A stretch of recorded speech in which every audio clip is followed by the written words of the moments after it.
سبيل الدموع سبيل. نبی کریم صلی اللہ علیہ وآلہ وسلم کی وفات کے بعد مسلمانوں کو دو بڑے اہم کاموں کی ذمہ داری ملی. ایک ان علاقوں پر اسلامی حکومت کا قیام تھا جن علاقوں کے حکمرانوں نے مسلمانوں سے جنگ کا اعلان کر دیا تھا.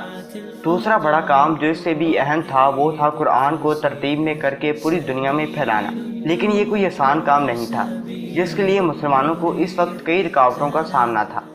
اس وقت کئی ایسے صحابہ موجود تھے جنہیں قرآن زبانی یاد تھا، لیکن قرآن کی ترتیب ایک مشکل مرحلہ تھا. پھر قرآن کو اسی طرح ترتیب دیا گیا جس طرح حضرت محمد مصطفیٰ صلی اللہ علیہ وآلہ وسلم نے اس کا حکم دیا تھا، اور آج قرآن اسی ترتیب میں ہمارے سامنے ہے. لیکن سوشل میڈیا پر کئی ایسے بدبخت موجود ہیں جن کا دعویٰ ہے کہ قرآن میں کئی سائنسی غلطیاں ہیں، اور کچھ بدبخت یہ کہتے ہیں کہ قرآن میں ایک ایسی آیت بھی تھی جسے بعض صحابہ نے چھپا لیا تھا کیونکہ اس آیت میں ان صحابہ کے بارے میں کچھ انکشافات کیے گئے، اور آج جو قرآن ہم پڑھتے ہیں معاذ اللہ اس میں وہ آیت نہیں. اس جھوٹ کا آغاز کہاں سے ہوا اور اس کے پیچھے عوامل کیا کیا ہیں؟ ان تمام سوالوں کے جوابات آپ کو آج کی اس ویڈیو میں دیے جائیں گے. پیارے دوستو، ہر پیغمبر اپنی نبوت کو ثابت کرنے کے لیے معجزہ پیش کرتا تھا.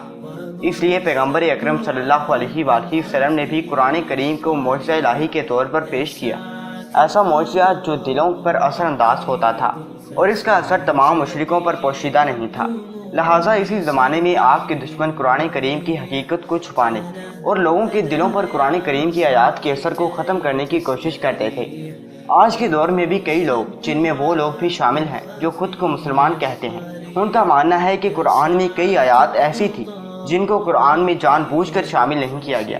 لیکن یہ بیوقوف نہیں جانتے کہ قرآن کریم کی حفاظت اپنے ذمہ لیتے ہوئے اللہ تبارک و تعالیٰ نے ارشاد فرمایا، بے شک ہم ہی نے قرآن کو نازل کیا اور ہم ہی اس کی حفاظت کرنے والے ہیں.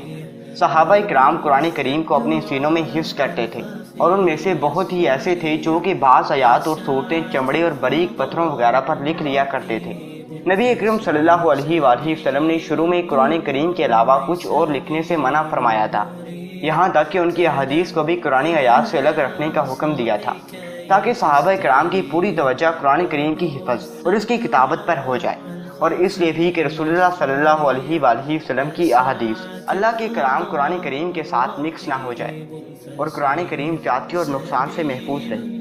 قرآن ایک بڑی کتاب ہے جس کی تقسیم حضرت محمد صلی اللہ علیہ وآلہ وسلم اپنی زندگی میں فرما چکے تھے، اور یہ رہنمائی کر چکے تھے کہ کس آیت کو کس صورت میں کہاں رکھنا ہے. آپ کی زندگی ہی میں قرآن کے بے شمار حافظ تھے، اور آپ صلی اللہ علیہ وآلہ وسلم شعبان اور رمضان کے مہینوں میں قرآن کئی دفعہ ختم کرتے تھے.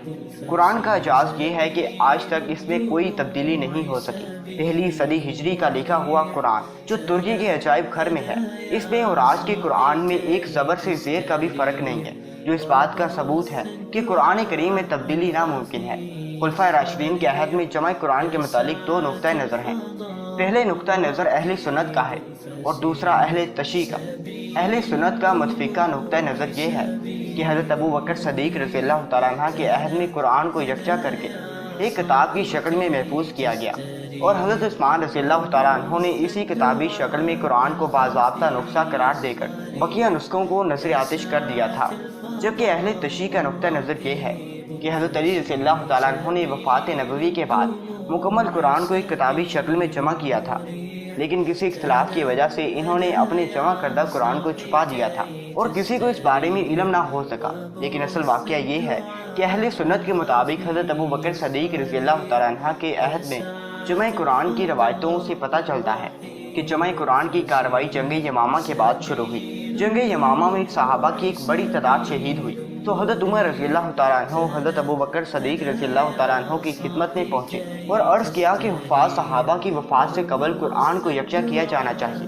چنانچہ حضرت ابو بکر صدیق رضی اللہ تعالیٰ عنہ نے حضرت زید بن ثابت کو اس کی ذمہ داری دی کیونکہ وہ اس کے قائل بھی تھے اور عہد نبوی میں کاتب قرآن اور حافظ قرآن بھی تھے.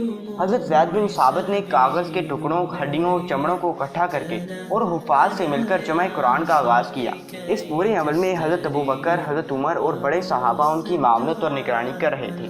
قرآن کو ہر غلطی سے محفوظ رکھنے کے لیے حضرت ابو بکر اور حضرت عمر رضی اللہ تعالیٰ عنہ نے یہ طریقہ روزے کیا کہ صرف صحابہ کا حفظ اور سننا کافی نہیں بلکہ قرآن کی ہر آیت کو ٹھیک سے سمجھے اور ہر آیت کو دو ماخذ سے لیا جائے، پہلا عہد نبوی میں لکھا ہوا اور دوسرا سینوں میں محفوظ۔ چنانچہ کسی آیت کو اس وقت تک قبول نہیں کیا جاتا جب تک اس پر دو گواہ اس کی گواہی نہ دیں کہ یہ آیا عہد نبوی میں لکھی گئی تھی۔ قرآن مکمل ہونے کے بعد یہ نسخہ حضرت حضرت ابوبکر صدیق رضی اللہ تعالیٰ عنہ کے پاس رہا، پھر حضرت عمر بن خطاب رضی اللہ تعالیٰ عنہ کے پاس، اور بعض ازاں ان کی بیٹی حفصہ بنت عمر کے پاس محفوظ رہا۔ حضرت عمر بن خطاب کی شہادت کے بعد حضرت عثمان رضی اللہ تعالیٰ عنہ خلیفہ بنے، تو حضرت عثمان رضی اللہ تعالیٰ عنہ نے حضرت حفصہ بنت عمر سے عہد ابو بکر کا جمع کیا گیا قرآن طلب کیا، پھر زید بن ثابت رضی اللہ تعالیٰ عنہ، عبداللہ ابن زبیر رضی اللہ تعالیٰ عنہ اور سعید بن عاص اور عبد الرحمن بن حارث بن ہشام کو حکم دیا کہ وہ اس کی متعدد کاپیاں تیار کریں۔ روایات میں لکھا ہے کہ جب ان حضرات نے کاپیاں تیار کر لی تو حضرت عثمان رضی اللہ تعالیٰ عنہ نے حسن صفات حضرت حفصہ کو لوٹا دی اور اس کی نقلیں سارے عالم اسلام میں بھیج دی، اور حکم دیا کہ اس کے سوا باقی تمام نسخے نظر آتش کر دیے جائیں۔ چنانچہ اس نسخے کے بعد تمام نسخے ختم ہو گئے اور یہی نسخہ باقی رہا جو مذہب عثمانی کہلاتا ہے، اور اب تک دنیا بھر میں یہی رائے چلا آ رہا ہے۔ اس لیے جو لوگ کہتے ہیں کہ قرآن میں کچھ آیات کو چھپایا گیا، قرآن سے انہیں ختم کیا گیا، تو یہ سب فضول باتیں ہیں جن کا مقصد قرآن کے بارے میں غلط فہمی پیدا کرنے کے سوا کچھ نہیں ہے۔ اللہ ہم سب کو قرآن پڑھنے اور اس پر عمل کرنے کی توفیق عطا فرمائے، ہمارے اس چینل کو دن دگنی رات چگنی ترقی عطا فرمائے، آمین ثم آمین۔ پیارے دوستو، ویڈیو کو لائک کرنا مت بھولیے گا، چینل کو سبسکرائب کرنا مت بھولیے گا۔